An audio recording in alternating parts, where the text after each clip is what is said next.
The light from the fire painted his face, glowing and glistening like gold. You'll have to be quiet if you want to hear my voice is 100 years old. I listened intently and sat very still for fear of breaking the spell.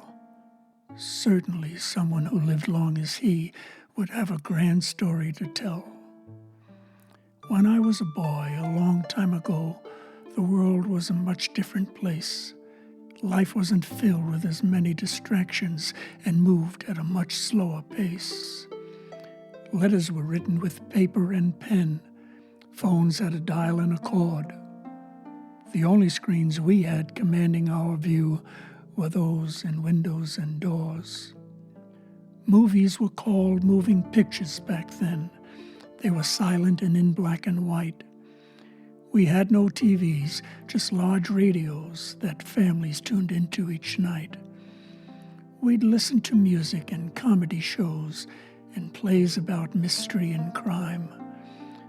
The sound effects used made it all sound so real, we were easily fooled at the time. One Halloween Eve, a play was performed by a group of theatrical pros. It was cleverly written to sound like the news, interrupting a live music show. It began with reports of explosions on Mars, no immediate cause for alarm, followed by news of an object that fell on a meadow on some country farm. Another report came from the site where an on-scene reporter described a part of the object slowly unscrewed and something emerged from inside. Alien creatures with ray guns ablaze began killing all who were there.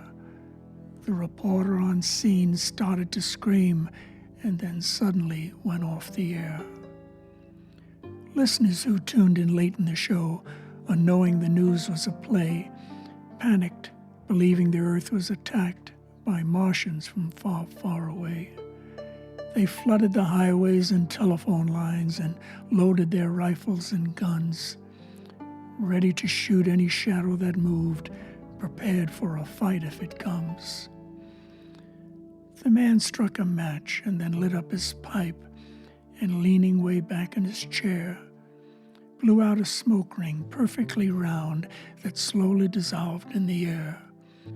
Blowing smoke, he explained, is a saying that means using sweet talk to lie and deceive. Magicians use smoke to confuse and create illusions they'd have us believe.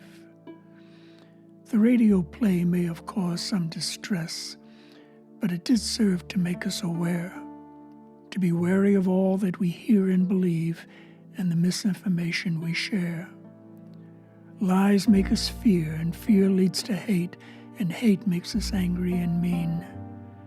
Take it from me, I could tell you some stories of some of the horrors I've seen.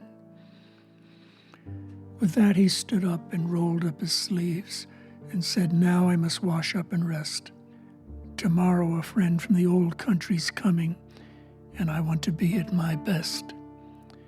As we shook hands, I noticed a stain on his arm, a tattoo near faded away.